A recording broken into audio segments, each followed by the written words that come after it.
Welcome to Take It from the Ironwoman. My name is Susanne Müller, your host and the Ironwoman. This podcast is about empowering yourself and others to make real changes in the world. You will hear from everyday, smart, sophisticated, hip people like you and me.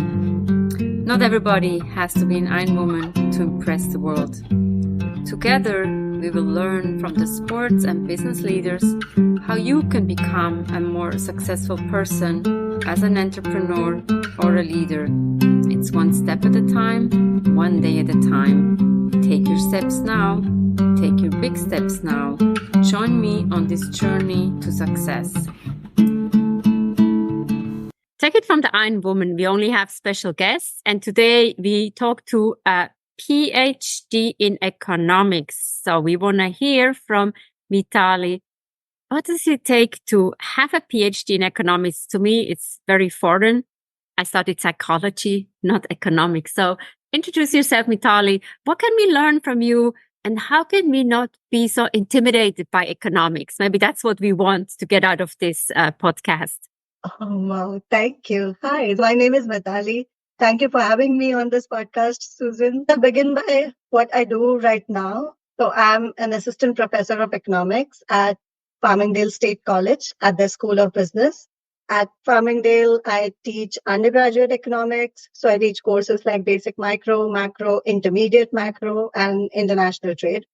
And international trade and development is also my area of research. So I do empirical work and applied research related to trade and development. I also work as a volunteer for Trade Experts, which is an organization of female trade experts, but these are trade experts from all walks of international trade. So for now, I'll just say at Trade Experts, I am a co-lead of their mentoring program, which we call the Mentorate. This is a program that I, along with my partner in this adventure, Marta Soprana, have conceptualized, created, and we now run. We are now on the third iteration of Mentorate. And how does somebody get into economics? Give us the background, or how can we encourage somebody to get into economics? It's an interesting topic. Absolutely. I'm going to talk about myself because unlike a lot of others in my field, my career trajectory in terms of landing into the economics profession hasn't been linear at all. I've sort of taken a very roundabout route to get to where I am now. I did my bachelor's in accounting with a specialization in international trade. After that, I went on to do or get a master's degree, which is an equivalent of an MBA, but in finance. After that, I worked for a couple of years at a private sector bank back in Mumbai, where I'm originally from. Only after working for a couple of years at the bank, where I enjoyed my role thoroughly, I was a deputy manager there. So I headed a team of about 4 people. I learned a lot. But that's when I finally decided to sort of follow my calling and enroll for a master's in economics here in the US. That's where I really started my journey in economics. For answering your question of what it takes, again, doing a PhD was not an automatic decision for me after completing my master's. After completing my master's, I was working as a research analyst at a think tank for a few months. And only after that did I finally very hesitantly enroll for a PhD program. Why hesitantly? So in my mind, and again, this is going to sound so ironical. In my mind, economics or getting into a PhD program, especially in economics, I knew sort of the first obvious thing that it could lead to is teaching. I didn't think I had it in me to teach. Believe it or not, I was pretty hesitant about starting with a PhD, but I did. And then I did my PhD from Fordham University. Right in a third year of the program, we typically are assigned teaching assignments. So we are teaching associates. I was teaching my first undergraduate class 2-3 years into my PhD program. And I realized not only am I good at it, I also enjoy doing it. Sometimes you fall into something, and we've had many podcasts when people say, I just fell into this. You never knew that you wanted to become a teacher. Here we are. Never knew, didn't think I had it in me until I did it.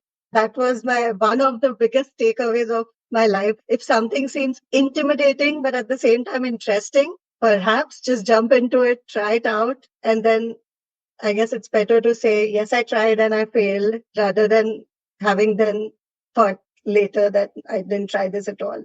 Or push yourself to do something different every year and try out the teaching. After a semester, you might find out, I don't really like it, or, oh, I love it. Right. So I have peers that I know from my previous cohorts who also taught, because as I said, teaching was the first obvious thing that we could do at Fordham. But now they're not teaching anymore. They enjoyed it while they did it, but research interested them more. I really enjoy being in academia, and I love the kind of autonomy that being in this role of an assistant professor gives us. I get to teach, and I realized I love teaching. And at the same time, I also get to engage in research that is interesting and meaningful to me. Mm-hmm. And I get to sort of carve my own path which is a combination of teaching and research and some bit of mentoring as well. And what are you researching these days? My research interest is always in trade and development. And so that's that I'm sort of whatever that I do and have been doing so far, it's been exploring this nexus of trade and development. I could put it as my research agenda is sort of twofold. One part of it is analyzing various trade policies and their impact specifically on developing and least developed countries. That's one aspect of my research. As much as trade can lead to development, in theory, I know, again, from empirical evidence and having lived in a developing country like India, I know firsthand that the connection is not automatic, it's not instantaneous, it's not fast. And this is because even the most development-friendly international trade policies have to be backed by infrastructure on the ground. So domestic infrastructure, hard and soft again, literally physical infrastructure, and also robust institutions that support these trade policies. The second part of my research agenda involves analyzing that infrastructure on the ground, so to say, and see whether it is conducive to trade or whether it hurts trade. If not, what can be done? Again, that's why, having come from a non-econ background, I'm more interested in the policy aspect of the research. I'm interested in doing research and applied work, which can then later be translated to a policy prescription. Empirical research that can have some kind of a policy prescription for the policymakers. Theory is important. I've studied theory to get to where I am, but what I'm interested in is applying that theory to data and then come up with some sort of a meaningful policy prescription, showing how something worked, how well it worked, or maybe it didn't work. And so why not? Can we identify some of the pathways of why something was successful, or what were some of the hindrances that prevented a trade policy from being impactful, and converting that into some sort of a policy prescription. I'm learning a lot here. And tell us about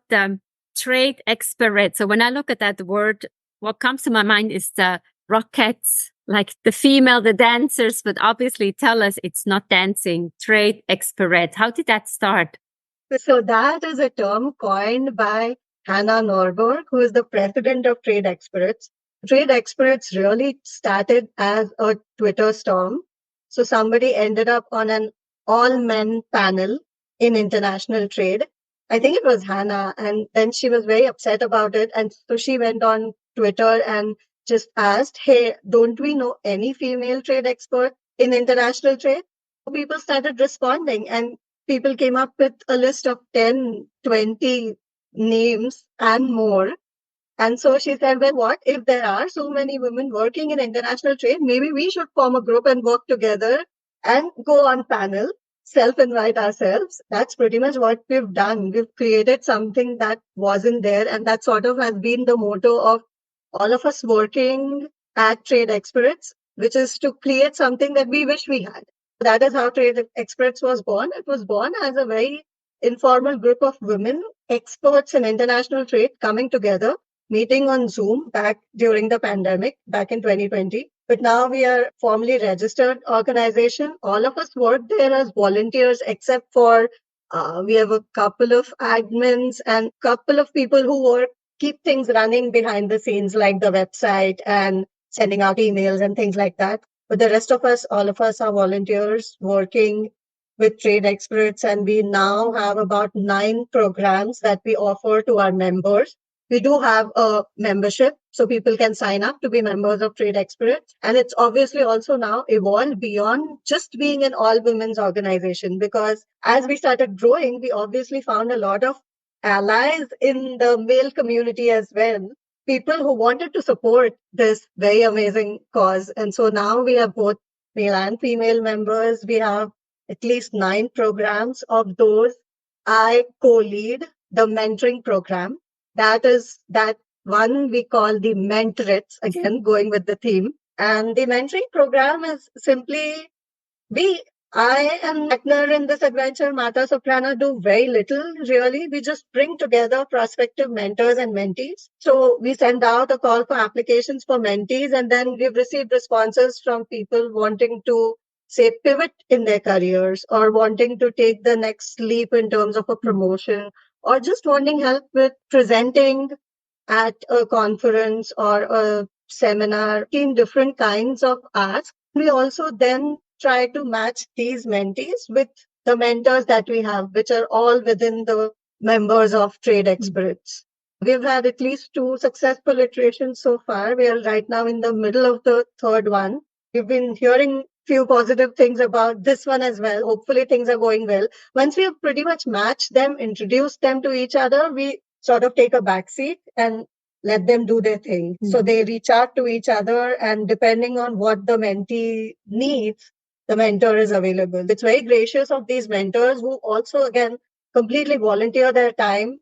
They're not getting anything in return out of this. They're just giving their expertise and their very valuable time. Mm-hmm. It's been successful so far.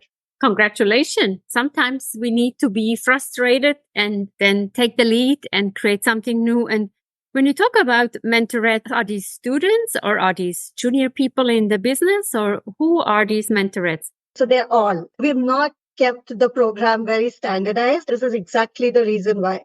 Because the members who are Trade Experts are everyone starting from students, undergraduate students, to mid-career or senior level professionals. And we all need a mentor. The way I ended up meeting Hannah was out of the need to meet a female trade expert, somebody who's female working in international trade. Because when I started presenting my job market paper at conferences, I typically landed in an international trade panel.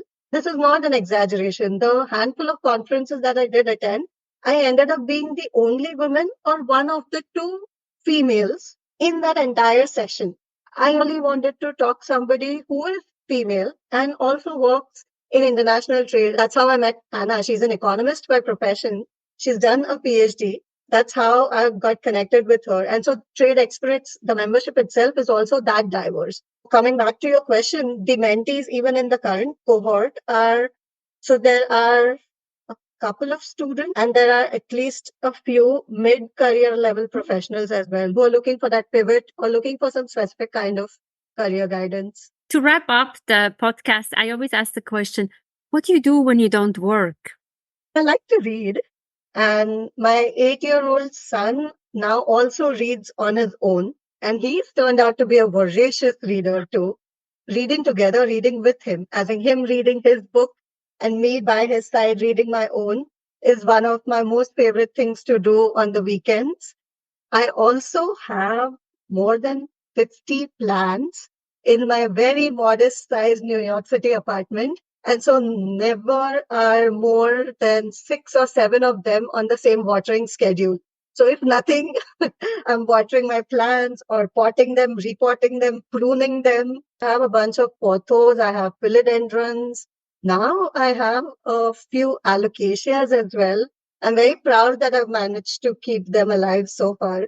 Fingers crossed, I don't unlive them, as it's said in the plant community. I also have a spider plant. Yeah, so a mix of a variety of those. That's amazing. In a little New York City apartment, you must have a lot of light, because I remember I had to buy plastic plants because the other plants would die. Our apartment is east facing, so I'm making the most of the east facing windows, but I also have grow lights. Given that we are in the northeast, it gets so dark by 4:30. I do have grow lights, and they switch on automatically at around 4:30 between the months of October, November to all the way to April. So that helps. So from Econ to the mentoring program, mentoring for the plants, watering the plants. What an interesting life. So thank you so much, Mitali, for all the insights and the glimpse into your life, and good luck with your plans. Thank you so much. Thank you again for having me. What are you taking away from this conversation? Many plans. Sometimes you need to have a hobby that is not related to what you do in an everyday job. Take it from the Ironwoman. We have episodes every Monday, and also get the book Global Business Coaching with Sports Parallels. You can download it or get it in your local bookstore. Take care and see you next time. Bye-bye.